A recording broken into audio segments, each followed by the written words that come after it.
Olá, começa agora o programa Trabalhador em Foco, esse programa que é uma realização do Movimento Sindical de Petrópolis, através da união de diversos sindicatos que fazem com que eu tenha a oportunidade de levar para você aí de casa informações precisas e relevantes sobre o dia a dia de todos nós trabalhadores. No programa de hoje, eu tenho o prazer de conversar com o professor Luiz Grossi, que é do Simpro Petrópolis, que é o Sindicato dos Professores, e a gente vai falar sobre as estruturas sindicais. A gente vai entender um pouquinho melhor, de dentro para fora, o que é o sindicato, uma federação, uma confederação, e o que é o trabalho de todas essas instituições que, no final das contas, têm a intenção maior de beneficiar você, trabalhador. Tudo bem, Grossi? Tudo bem. Boa tarde, Carla. É um prazer estar novamente com você no programa Trabalhadores em Foco. Eu agradeço a sua gentileza de despender tempo para estar conversando com a gente e queria começar fazendo aquela minha pergunta básica. Eu estou gravando da minha casa, no meu escritório, e eu queria saber de onde você está gravando. Estou gravando de casa, tá? Em isolamento social. Isolamento. Ótimo, maravilha. Vamos começar pelo básico. O que é, de fato e de verdade, um sindicato? Olha, sindicato é um órgão que zela pelo trabalhador da sua classe, né? No nosso caso, os professores, né? Eu costumo dizer que o sindicato é uma estrutura importantíssima para a classe trabalhadora. É o sindicato que representa a sua classe junto ao patronal, né? Ou seja, ele pega a reivindicação dos professores, no nosso caso, e vai levar estas reivindicações para o sindicato patronal e negociar vários acordos, tá? Salário, cláusulas sociais, etc. Certo. Quando a gente pensa no Simpro Petrópolis, o Simpro é um sindicato que está localizado bem no centro histórico de Petrópolis, a sua estrutura física, mas ele não atinge apenas os trabalhadores de Petrópolis, é isso? Isso. A nossa base ela é estendida para Três Rios, Paulo de Fronten, Mendes e Vassouras. É uma base extensa. Paraíba do Sul também, Três Rios. Sim. Então é bastante gente. Essas negociações, quando são realizadas, elas são realizadas do sindicato para com cada uma das instituições? E aí eu vou te explicar um pouco da minha pergunta. A gente já falou aqui no programa Trabalhador em Foco que, por exemplo, o Sindicato dos Bancários tem uma convenção nacional. Como é que funciona isso com relação aos professores? Bem, nós temos dois tipos de negociação, né? Certo. A convenção, tá? Esta convenção ela é tratada diretamente com o sindicato patronal, tá? Por exemplo, o nosso ensino fundamental 1 e 2 e o médio, ele tem uma convenção coletiva, ou seja, é tratada diretamente com o sindicato patronal. E existe também os acordos coletivos, que são fechados individualmente com algumas entidades. Por exemplo, a Universidade Católica de Petrópolis, nós temos um acordo coletivo. A FASE, nós temos um acordo coletivo, ou seja, um acordo feito entre a entidade e o sindicato. Como a Universidade de Vassouras, a mesma coisa. Eu tenho a convenção coletiva, né? Essa convenção coletiva ela é tratada diretamente com o patronal, e os acordos coletivos que são tratados individualmente com algumas entidades, como as que eu acabei de citar aqui. Certo. Quando você está falando para mim que você que trata o sindicato para com o sindicato patronal das instituições de ensino, professores com instituições de ensino, deixa eu te fazer uma pergunta de ordem extremamente prática. Quando se negocia a questão do salário dos professores, e aí quando a gente está falando de salário dos professores, hoje a gente está falando de hora-aula. Por que um colégio paga X e o outro paga Y, se existe um valor que foi definido entre os trabalhadores da categoria e o patronal? Olha, nós negociamos com o patronal o piso salarial. Certo. Tá? E algumas escolas pagam acima do piso. Ela não pode pagar abaixo do piso.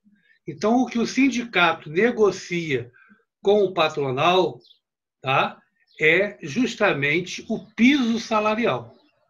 Certo. Agora, algumas escolas pagam além do piso. Entende? Maravilha. Entendo perfeitamente. Quando a gente fala de piso salarial, é uma coisa extremamente prática. Piso é aquilo que está embaixo, é o que a gente pisa. Em via de regra, nada poderia ser mais baixo do que o piso. Quando a gente fala de teto, e aí a gente fala de teto de gastos em algumas outras entrevistas, é porque literalmente o teto fica em cima da cabeça. E em via de regra deveria ser o máximo permitido.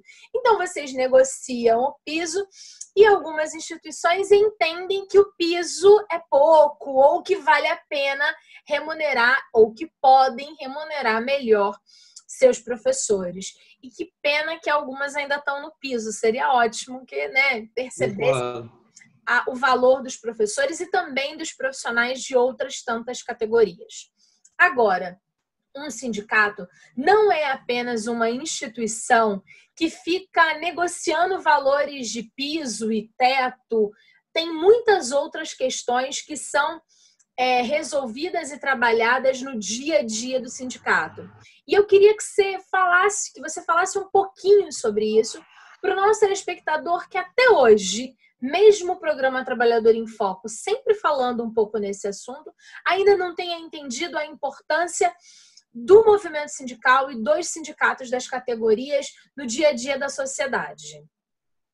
Ok. Olha, primeira grande importância do sindicato, nós já falamos que é a negociação salarial com o patronal.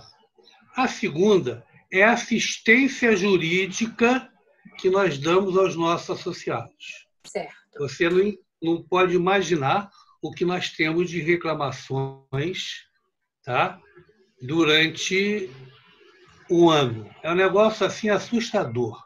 Coisas completamente irreais. Então, o sindicato está aí para prestar uma assistência jurídica ao nosso associado e aqueles que também não são associados. Nós prestamos uma assistência jurídica a todos os professores da base, sendo ele associado ou não.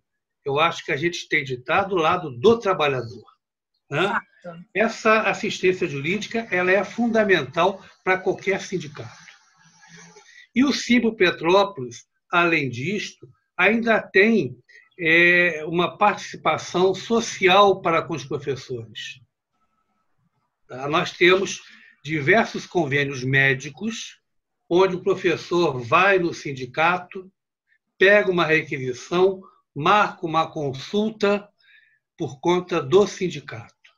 Para você ter uma ideia, eu tenho Unimed e uso o sindicato para o meu cardiologista, porque eu marco uma consulta com muito mais facilidade e rapidez do que pela Unimed. Entende? Então, isso é um benefício muito grande para a nossa classe. Temos também no sindicato o consultório dental, que dá assistência a professores e dependentes. Eu não falei, essa assistência social ela é estendida para o professor, esposa ou vice-versa, e filhos até 14 anos. Então, a gente presta um trabalho bem amplo para a nossa categoria. Na verdade, isso vem de confronto ao descumprimento de uma questão que é constitucional, que é Mas aí você vai falar, o telespectador de casa pode se assustar dizendo que eu estou falando de Constituição, mas é porque na nossa Constituição lá diz que o governo deveria nos oferecer saúde, mas ela não consegue oferecer. E como o governo não consegue oferecer saúde, para você conseguir uma consulta em especialidades, e aí eu vou falar do seu próprio exemplo com relação à questão do cardiologista, vem o sindicato cumprindo uma ação social que deveria ser uma responsabilidade do governo, mas que a gente não consegue, que a sociedade, que a população não consegue ter, que é atendimento clínico e ambulatorial, por exemplo, em especialidade, e o sindicato consegue oferecer isso para os seus associados. Estamos falando disso, né, Grossi? Eu, até alguns anos atrás, eu tinha na minha cabeça que o sindicato era um órgão única e exclusivamente reivindicador, de proteção ao professor. Isso seria o certo. Mas como nós não temos esse benefício amplo para o professor, e o professor também pelo que ele ganha, tá? Alguns no ensino fundamental 1 e até o 2, e até o ensino médio, não têm condições de pagar um plano de saúde. Sim. Né? Então, o sindicato, por sua vez, né, presta esse serviço social sabendo que não é função dele. Sabendo que não é função, mas, acima de tudo, prezando pela qualidade de vida dos seus associados. Já que o governo não consegue dar um atendimento ao professor, ao trabalhador, tá? O sindicato, por sua vez, tá? Presta esse favor, apesar que não é a função dele. Certo. Tá? Vários dos nossos sindicatos, principalmente da base do movimento sindical de Petrópolis, têm essa questão que seria uma questão de assistência social, né? Oferecer um pouco a mais para os seus associados. Além disso, eu queria que você me explicasse um pouquinho o que é uma estrutura sindical, ou seja, quais são os principais cargos dentro do sindicato? A gente sabe que tem o presidente, um pouquinho dessas funções e desses cargos, para que o nosso telespectador lá de casa saiba quantas pessoas envolvidas nesse dia a dia do pensar o respeito ao trabalhador. Ok, vamos começar pelo seguinte. Existem 2 tipos de sindicato. Tá?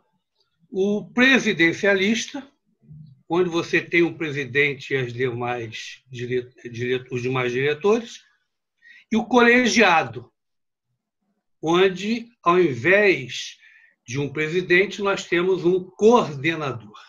Ok? Então, o nosso sindicato, durante muitos anos, foi presidencialista.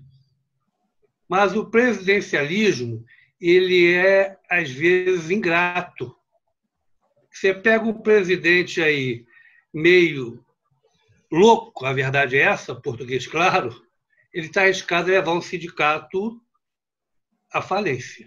Certo. E o nosso, por sua vez, passou de presidencialista a diretoria colegiada, onde a gente tem a Secretaria de Administração, onde você tem um coordenador e mais 3 colaboradores, Secretaria de Finanças, onde você tem uma coordenadora, que valeria a nossa tesoureira, né, ou tesoureiro, e os demais colaboradores, Secretaria de Assuntos Jurídicos e Trabalhistas, que é a que eu faço parte, temos também a Secretaria da Área Estendida, né, que trata de Trejis, Paraíba do Sul, Vassouras, Mendes, etc.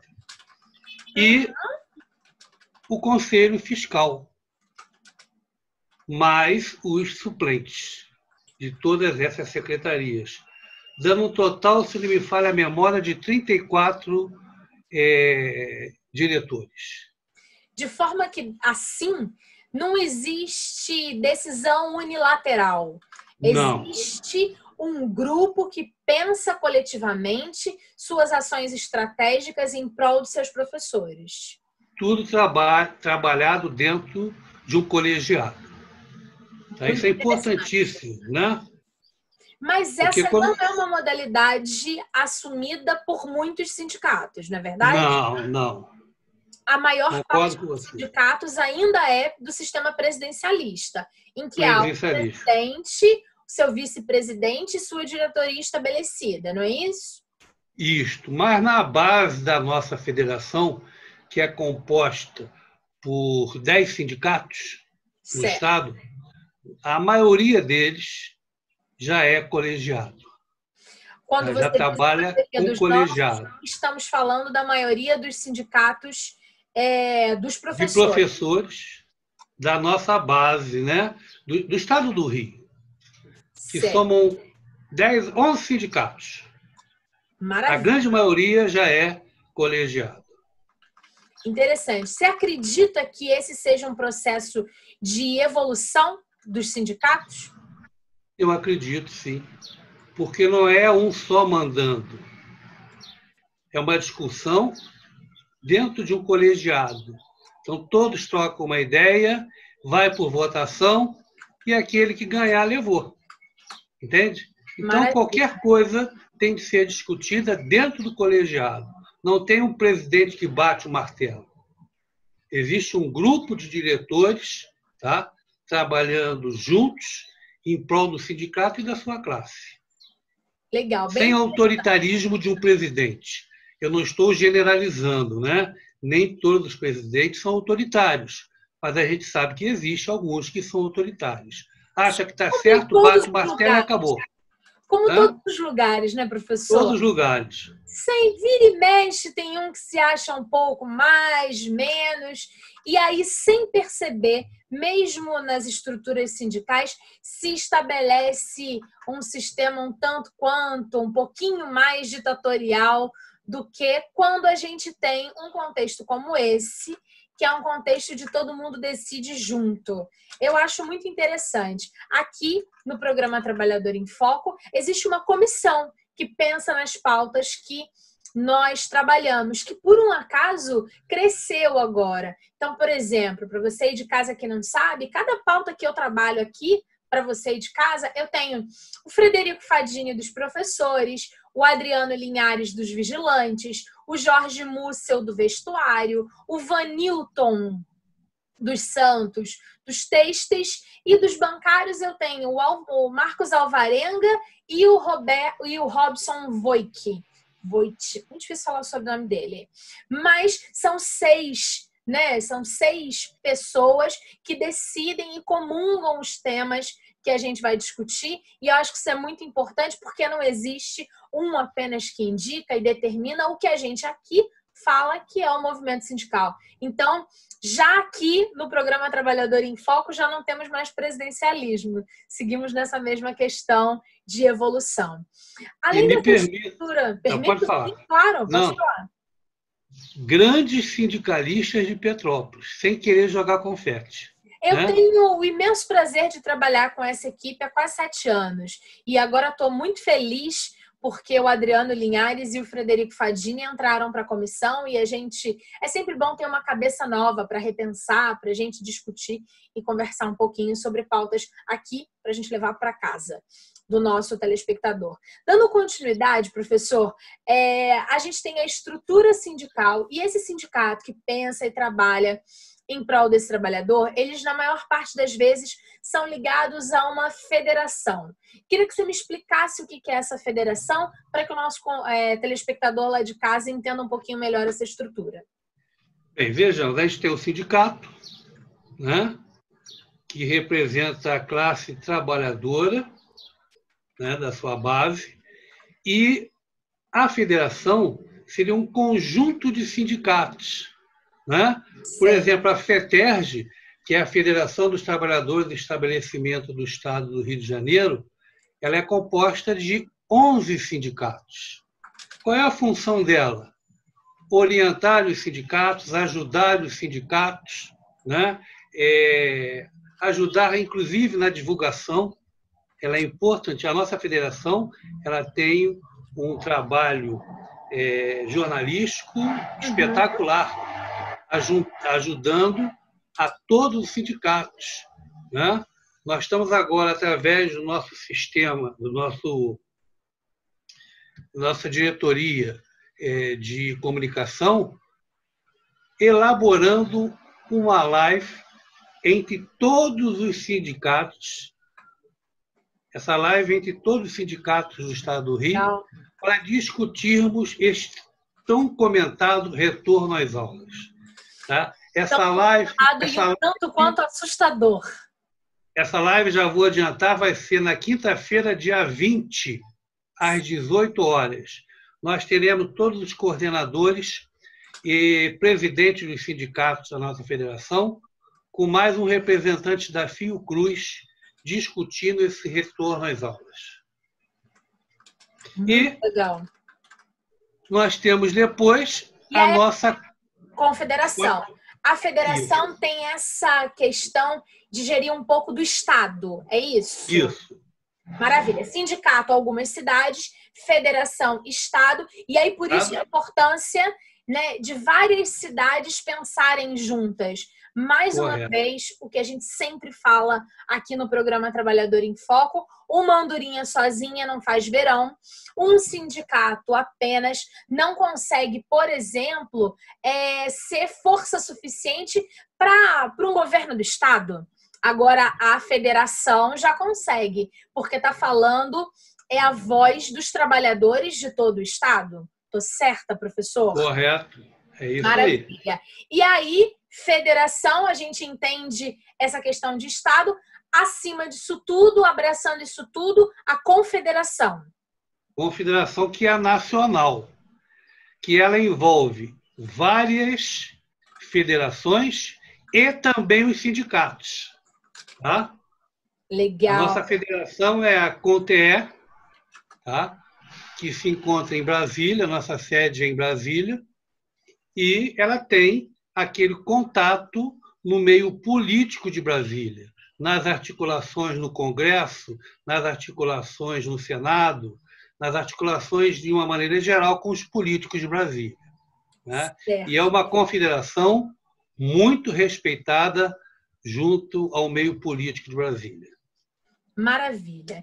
Quando a gente consegue, então, entender o que é um sindicato e a importância dele, o papel e a importância de uma federação e, consequentemente, o papel e a importância de uma confederação, a minha questão que vem a seguir, e a gente tem pouquinho tempo, mas eu acho que dá tempo sim da gente falar, é com a questão de como paga a conta dessa gente toda trabalhando. E aí eu queria que você falasse para a gente o que era o imposto sindical, o que aconteceu com ele e de que forma ele faz falta hoje para o sindicato. E numa avaliação final, com o professor eu posso falar um monte de coisa, porque ele vai saber me responder muito bem. O que isso significa na prática para o trabalhador? O que o trabalhador pode perder com o fato do imposto sindical já não mais existir? Bem, primeiro que ele ainda existe. Existe? Existe. Ele só não é obrigatório. O imposto sindical? Ainda existe. Ele só não é obrigatório. O professor tem de autorizar o desconto. Certo. Tá? Então, ele não terminou. Só piorou. Piorou, porque aí o professor ou o trabalhador tem de dar autorização para que a sua empresa desconte o imposto sindical. Né? O imposto sindical, ele era, né, e ainda é importantíssimo para a sustentação, agora eu vou ser um pouco radical, para os sindicatos sérios. Fato. Entende? Então, eu digo o seguinte, que aqueles sindicatos sérios que sempre trabalharam em prol da sua categoria estão sobrevivendo até seu imposto. Porque a categoria reconhece o trabalho do sindicato. E eu posso citar como exemplo o Simbo Petrópolis. Que continua fazendo as mesmas atividades. Mesmo sem imposto sindical, continua prestando as mesmas atividades que prestava quando tinha o imposto sindical. Certo. Aí é bom, eu gosto muito de ressalvar isso, que o nosso sindicato é um sindicato sério, onde todos os nossos diretores são trabalhadores. Nenhum deles vive à custa de sindicato. Nenhum deles vive com salário de sindicato. Certo. Alguns aposentados, como eu, que tenho mais tempo, tá? Eu me dedico mais ao sindicato porque eu tenho tempo. Né? E a grande maioria nossa, tá? São trabalhadores que trabalham em 2, 3 e 4 escolas e se dedicam ao sindicato nas horas que são possíveis. Tá? É bom deixar bem claro, porque com a falta do imposto sindical obrigatório, tá? Só vai sobreviver aqueles sindicatos que sempre trabalharam em prol da categoria. Aqueles sindicatos que viviam às custas do imposto sindical somente, estes estão fadados a se extinguirem. Porque o trabalhador não é bobo. Não mesmo. Ele conhece o seu sindicato. A gente chegou no tempo final do nosso programa. Tenho certeza que a gente ainda deixou algumas questões importantes para falar, mas tempo em TV é tempo em TV. Eu queria te agradecer mais uma vez por você compartilhar essas informações tão importantes com a gente. E eu espero que em breve a gente continue falando um pouco sobre isso, para que o nosso telespectador entenda a importância de fazer parte de um sindicato e fazer com que o seu sindicato seja forte. Porque o sindicalizado também pode reclamar quando acha que seu sindicato não está atuando assim tão bem. Tá certo? Correto. Esse assunto, se a gente fosse debater aqui, poderia levar horas. Mas eu te agradeço, né, pela oportunidade de colocar um pouquinho o que é um sindicato, tá? E continuamos à disposição de você e toda a sua equipe, da nossa comissão aí, com certeza, para a hora que for necessário. Maravilha, Grossi. Obrigada de verdade. É sempre um prazer gravar com você, porque no final das contas é sempre uma aula para mim. Prazer falar com você. Obrigada. Obrigado. A você de casa aí que ficou com a gente, que agora está entendendo um pouco mais sobre as estruturas sindicais das federações e das confederações. O sindicato é aquela estrutura que está pensando em você como trabalhador e, consequentemente, no quanto você ganha, no piso, na sua qualidade de vida, no seu banco de horas, todas essas coisas. Um abraço grande, Grossi, um abraço para você aí de casa. Até o próximo programa. Tchau, tchau. Um abraço a todas e todas e um bom dia a todos.